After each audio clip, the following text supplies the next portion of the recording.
उत्तर प्रदेश के कानपुर के एक युवक ने गजब का कारनामा किया। उसने साइबर ठग को ही ठग लिया और उसे ऐसी कहानी सुनाकर फंसाया कि ठग ने पैसे दे भी दिए। ठग अब गिड़गिड़ा रहा है कि पैसे लौटा दो। उत्तर प्रदेश के कानपुर में भूपेंद्र सिंह को साइबर ठग ने सीबीआई अफसर बनकर फोन किया। कहा कि तुम्हारे अश्लील वीडियो मेरे पास हैं। उसने मॉर्फ फोटो और वीडियो भेजे और कहा कि तुम्हारे खिलाफ एफआईआर दर्ज हो चुकी है, इससे बचना है तो पैसे ट्रांसफर कर दो। भूपेंद्र वहीं समझ गया कि यह साइबर फ्रॉड है। अफसर बनकर फोन कर रहा है, छोटा मोटा अधिकारी तो ये बनते भी नहीं है।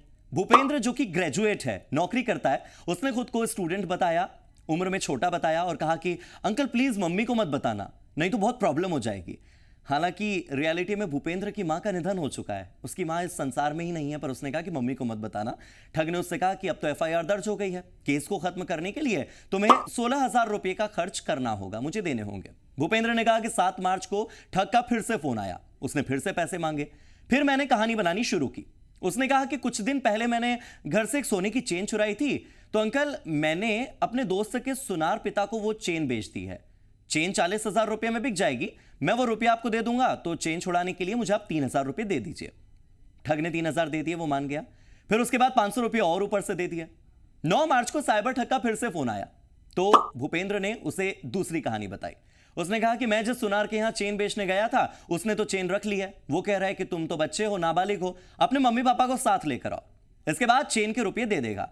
उसने ठग से कहा कि अंकल आप मेरे पापा बनकर सुनार से बात कर लो। फोन पर सुनार बनने की एक्टिंग भूपेंद्र के दोस्त ने ही की। दोस्त के कहने पर ठग ने 4,480 रुपये और ट्रांसफर कर दिया। ठग को जब यह पता चला कि भूपेंद्र ने तो ठग को ही चूना लगा दिया है, तो वो फिर गिड़गिड़ाने लगा। भूपेंद्र से कहता है कि तुमने तो मेरा गला काट दिया, मैंने तुम्हें बहुत बड़ी रकम दी है, तुम समझ नहीं रहे हो। अधिकारी मुझे हड़काता है, पैसा लौटा दो। भाई मेरे बीवी बच्चे हैं, मेरे बच्चों की होली है, मुझे उनके लिए पिचकारी लेनी है। सुनकर लग रहा होगा कि ये क्या हुआ, कैसे हुआ, इतनी स्मार्टनेस कैसे आ गई इस लड़के में। नमस्कार, मेरा नाम है हार्दिक दवे और आप देख रहे हैं जी भारत। अभी जो कहानी मैंने आपको बताई उसे कहा जाता है डिजिटल अरेस्ट, और डिजिटल अरेस्ट जैसे साइबर क्राइम का शिकार होने से भूपेंद्र तो बच गया। और भूपेंद्र जैसी समझदारी बहुत से लोग दिखा नहीं पाते, लोग डर जाते हैं। पिछले कुछ महीनों में आम लोगों से लेकर अधिकारी और बिजनेसमैन तक दर्जनों केस सामने आए हैं जिसमें बड़े बड़े लोग धोखा खा जाते हैं। पूरी दुनिया में डिजिटल अरेस्ट जैसा कोई लीगल टर्म है ही नहीं। साइबर ठगों ने फ्रॉड का एक नया तरीका खोजा है। इसमें बदमाश सीबीआई या फिर ईडी या फिर पुलिस का अफसर बनकर वीडियो कॉल करते हैं, झूठा आरोप लगाकर डिजिटल अरेस्ट की बात कहते हैं, पीड़ित को भरोसे में लेकर डिजिटल अरेस्ट कर लेते हैं। डिजिटल अरेस्ट में पीड़ित को हमेशा वीडियो कॉल के सामने ही रहने को कहा जाता है, लगातार उसकी कोई ना कोई निगरानी करते रहता है। फिजिकल गिरफ्तारी से बचने के लिए, यानी कि आपको सीधे जेल तक ले जाने की बजाय पैसों की डिमांड की जाती है, और कई बार फजीहत से बचने के लिए लोग पैसा भेज भी देते हैं। बाद में पता चलता है कि हम तो ठगी का शिकार हो गए। पूरी प्रोसेस असली लगे, इसके लिए वीडियो कॉल के बैकग्राउंड को पुलिस स्टेशन या सरकारी ऑफिस जैसा डिजाइन किया जाता है। एकदम फिल्मी सेटअप लगाकर ऑनलाइन फ्रॉड किया जाता है। स्पेशल इफेक्ट्स की मदद ली जाती है, आजकल तो आर्टिफिशियल इंटेलिजेंस की भी मदद ली जा रही है। साइबर क्रिमिनल खुद को असली दिखाने के लिए बकायदा पुलिस की या फिर जो कस्टम ऑफिसर होते हैं उनके जैसी वर्दी भी पहन लेते हैं। जैसे कोर्ट की सुनवाई में वकील का गाउन पहन लिया, उसके बाद जज की तरह ऑर्डर करके एक बंदा एक्टिंग भी करता है। वॉकी टॉकी है, फाइल्स है, गन का भी इस्तेमाल कर लेते हैं। शुरू में तो व्हाट्सएप कॉल आता है, बाद में जब लगता है कि यह पीड़ित तो फंस गया, तो स्काइप या फिर टेलीग्राम जैसे प्लेटफॉर्म पर वीडियो कॉल पर उसे ले आते हैं। वीपीएन यानी कि वर्चुअल प्राइवेट नेटवर्क का उपयोग किया जाता है। वीपीएन एक ऐसा सॉफ्टवेयर है जिसके माध्यम से यूजर्स की लोकेशन लगातार बदलती रहती है। दरअसल 29 अगस्त 2024 को 82 साल के एसपी ओसवाल के पास एक फोन आया। यह पहला केस है जहां पर एसवी ओसवाल वर्धमान ग्रुप के मैनेजिंग डायरेक्टर हैं, पद्म भूषण जैसे अवार्ड से सम्मानित बिजनेसमैन हैं। कॉल करने वाले शख्स ने बताया कि उनके नाम पर तो एक गिरफ्तारी का वारंट है जो कि प्रवर्तन निदेशालय यानी कि एनफोर्समेंट डायरेक्टोरेट मुंबई ने जारी किया है। ओसवाल से कहा गया कि उन पर जेट एयरवेज के नरेश गोयल मामले में मनी लॉन्ड्रिंग का आरोप लगा है। नरेश इस केस में पिछले साल सितंबर में गिरफ्तार हो चुके हैं। अपने वारंट की बात सुनकर ओसवाल घबरा गए। इसका फायदा उठाकर कॉल करने वाले शख्स ने ओसवाल को डिजिटल अरेस्ट कर लिया, यानी उन्हें हर वक्त वीडियो कॉल पर रहने को कहा गया। साइबर क्रिमिनल्स ने स्काइप के जरिए सुप्रीम कोर्ट की फर्जी सुनवाई भी की। सुनवाई के बाद फर्जी अदालती आदेश ओसवाल के व्हाट्सएप पर शेयर किया गया। यह आदेश इतना ज्यादा रियल लगता है कि इसे कोई एक्सपर्ट ही पकड़ सकता है, आप या हम नहीं। इसमें ओसवाल को सीक्रेट सुपरविजन अकाउंट यानी कि एसएसए में 7 करोड़ रुपए जारी करने का आदेश दिया गया। ओसवाल ने 2 किस्तों में रुपए ट्रांसफर कर भी दिए। इस दौरान 2 दिन तक उनका स्काइप चालू रहा। अगले दिन ओसवाल को खुद को ठगे जाने का एहसास हुआ तो उन्होंने लुधियाना पुलिस को एफआईआर दी। Case number 2, national film awardee कवि नरेश सक्सेना को व्हाट्सएप पर वीडियो कॉल आई। उन्हें डिजिटल अरेस्ट किया गया। उनकी बहू ने उन्हें पैसे देने से पहले ही फोन काटकर बचा लिया। केस नंबर 3, लखनऊ के पीजीआई की डॉक्टर रुचिका टंडन का। उन्हें 1 अगस्त 2024 को कॉल आया। फोन करने वाले ने कहा कि वो telecom regulatory authority of India यानी कि ट्राई से बोल रहा है। उसने कहा कि आपके रजिस्टर्ड मोबाइल नंबर पर 22 शिकायतें दर्ज की गई हैं। अब आपसे CBI officer Rahul Gupta video call पर बात करेंगे। इसके बाद बदमाश ने स्काइप पर कॉल किया। उसने डॉक्टर रुचिका टंडन से कहा कि हमें जांच में यह पता लगा है कि आप भी जेट एयरवेज के मालिक नरेश गोयल के मनी लॉन्ड्रिंग केस में इन्वॉल्व हो। इसमें आपके बैंक खाते का इस्तेमाल हुआ है। हमारे पास तो इसके पर्याप्त सबूत भी हैं और हमारे पास आपके खिलाफ एक गिरफ्तारी का वारंट भी है। हम आपको डिजिटल अरेस्ट कर रहे हैं। आप इस गिरफ्तारी के बारे में किसी को बता नहीं सकती, किसी से शेयर नहीं कर सकती। डॉक्टर रुचिका से उनके बैंक अकाउंट और संपत्ति की जानकारी ले ली गई। जो फिक्स डिपॉजिट यानी कि जो एफडी थी वो ये बोलकर तोड़वाई गई कि जांच के बाद आपका जितना पैसा है वो हम लौटा देंगे, हमें केवल अकाउंट चेक करना है। डॉक्टर रुचिका को 1 अगस्त से लेकर 8 अगस्त 2024 तक डिजिटल अरेस्ट करके रखा गया। इस दौरान उनसे 5 अलग अलग बैंक खातों में 2 करोड़ 81 लाख रुपए ट्रांसफर करवाए गए और यह कहा गया कि आपने यह पैसा कहां से कमाया है, इसकी जांच होगी। जब तक डॉक्टर रुचिका को ठगी का एहसास हुआ तब तक 7 से 8 दिन बीत चुके थे। उन्होंने पुलिस में शिकायत की। पुलिस हरकत में आई। पुलिस ने जिन खातों में पैसा भेजा गया था उन्हें सीज करवाया। हालांकि अपराधी ज्यादातर पैसा निकाल चुके थे। केवल एक अकाउंट था जिसमें 27 लाख रुपए बचे थे जो कि डॉक्टर रुचिका को वापस मिल गए। अगला केस मेरठ का। रिटायर्ड बैंककर्मी सूरज प्रकाश के पास 17 सितंबर 2024 को एक कॉल आया। बताया गया कि आपके आधार कार्ड से कैनरा बैंक में एक अकाउंट खोला गया है। इसमें मनी लॉन्ड्रिंग का 6 करोड़ 80 लाख रुपया ट्रांसफर हुआ है। महाराष्ट्र में इस मामले में एक एफआईआर भी दर्ज हुई है। हम पूछताछ के लिए आपको फिजिकल अरेस्ट नहीं कर रहे हैं, हम आपको डिजिटल अरेस्ट कर रहे हैं। इसमें आपको वीडियो कॉल पर पूरे टाइम रहना होगा। कॉल के समय सूरज प्रकाश की वाइफ सरोज बाला भी उनके साथ थी। दोनों पति पत्नी डर गए। 5 दिन तक दोनों घर में बंधक बने रहे। बदमाशों ने कहा कि आपको बचने के लिए पेनल्टी देनी होगी। 5 दिन में सरकारी खजाने में पैसा जमा कराने के नाम पर बदमाशों ने 1 करोड़ 74 लाख रुपए अलग अलग खातों में ट्रांसफर करवा लिए।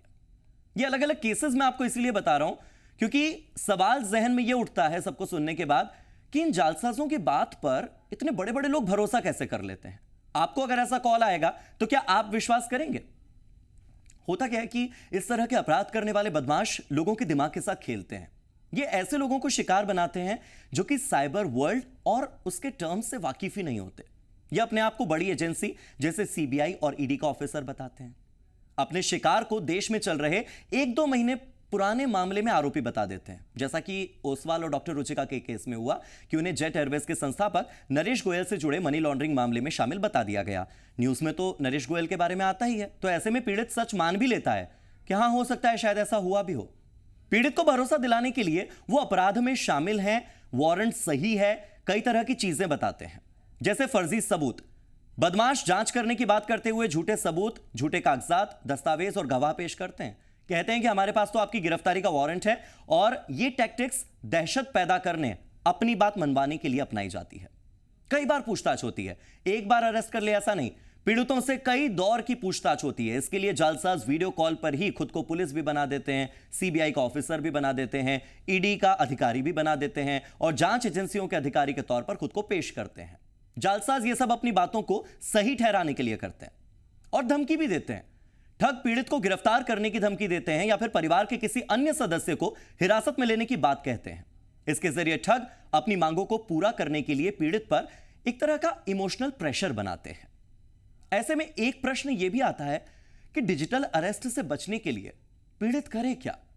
क्या फ्रॉड से गया पैसा वापस आ सकता है? सबसे बड़ा सवाल यही है कि अगर आपके साथ फ्रॉड हो गया तो क्या यह पैसा कभी वापस आएगा? यदि आपके साथ इस तरह की कोई ठगी हो गई है तो पहली बात तो आप शर्माइए मत, घबराइए मत, कोई जरूरत नहीं है। आपको यह बात अपने परिवार को बतानी ही चाहिए, तुरंत पुलिस में शिकायत करनी ही चाहिए। आप ओसवाल के केस को ही देख सकते हैं। उन्होंने अगले ही दिन एफआईआर करवाई तो उनके 7 में से 5 करोड़ 25 लाख रुपए रिकवर हो गए। कई केसेस में पूरा तो नहीं लेकिन काफी हद तक पैसा वापस आया। डॉक्टर रुचिका के केस में भी जब पीड़ित पुलिस को फ्रॉड की सूचना तुरंत दे देता है तो साइबर पुलिस उसी टाइम काम करना शुरू कर देती है और बदमाशों के बैंक खातों की डिटेल जब उन्हें दी जाती है तो पुलिस उन खातों को वहीं के वहीं सीज कर देती है ताकि जो पैसा आपने भेजा है वो निकाला जा सके। और वो कौन निकालेगा? पुलिस निकालेगी। वो खुद बदमाश नहीं निकाल सकता। इसके बाद इसी बैंक खाते के मार्फत पुलिस बदमाशों तक पहुंचती भी है, क्योंकि किसी ना किसी छोर पर एट द एंड बदमाश को पैसा तो लेना ही है, और पैसा लेने के लिए, कैश लेने के लिए उसे सामने तो आना ही पड़ता है। लेकिन ये सब हो ही ना, मतलब फ्रॉड में आप फंसे ही ना, इसके लिए आप क्या कर सकते हैं? डिजिटल अरेस्ट से बचने के लिए आप खुद क्या क्या कर सकते हैं, इसको मैं आपको 7 पॉइंट में समझाने जा रहा हूं। Point number 1, cyber cleaning. Mobile apps, online bank खातों के पासवर्ड लगातार बदलते रहने चाहिए। सॉफ्टवेयर अपडेट करते रहना चाहिए। गूगल, सोशल मीडिया प्लेटफॉर्म, किसी भी ऑनलाइन अकाउंट पर 2 स्टेप वेरिफिकेशन का ऑप्शन आपको चालू रखना चाहिए। दूसरा पॉइंट है फिशिंग से सतर्कता।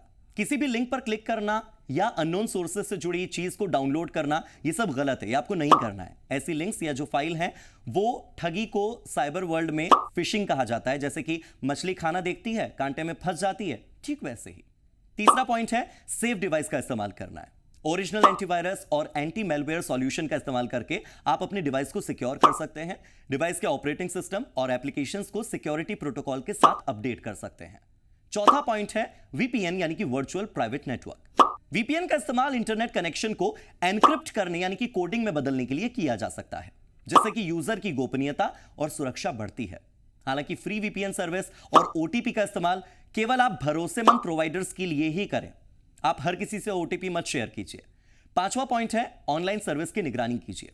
किसी भी अनऑफिशियल या गैर कानूनी एक्टिविटीज से बचने के लिए समय समय पर ऑनलाइन अकाउंट का रिव्यू करना चाहिए। साथ ही अकाउंट सेटिंग और लॉगिन डिटेल्स में किसी भी बदलाव के लिए आपको अलर्ट सेट करना चाहिए कि कहीं पर अगर कोई चेंज कर रहा है, आपके किसी अकाउंट में अननेसेसरी प्रवेश कर रहा है, एंट्री कर रहा है, तो फट से आपके पास अलर्ट आ जाए, नोटिफिकेशन आ जाए। छठा पॉइंट है सेफ कम्युनिकेशन चैनल। सेंसिटिव और पर्सनल इंफॉर्मेशन की सुरक्षा के लिए एन्क्रिप्शन जैसी सेफ कम्युनिकेशन टेक्नोलॉजी का इस्तेमाल किया जा सकता है। पासवर्ड और अन्य जानकारी को पब्लिक प्लेटफॉर्म पर सावधानी से ही शेयर किया जाना चाहिए, आप ऐसे मत शेयर कर दीजिए। सातवां और सबसे इंपॉर्टेंट पॉइंट, जागरूकता यानी कि अवेयरनेस। कई तरह की सावधानी बरतने के बाद भी समय समय पर साइबर अपराध तो होते रहेंगे, क्योंकि वो तो टेक्नोलॉजिकली एडवांस हैं, मगर साइबर अपराध से जुड़े बदलाव और इनके अपराधों की टेक्निक से जुड़ी खबरों को आपके लिए जानना और समझना भी जरूरी है। यानी खुद को और अपने करीबियों को जागरूक करते रहिए, अवेयर करते रहिए। आज के इस एक्सप्लेनर में फिलहाल इतना ही। जी भारत।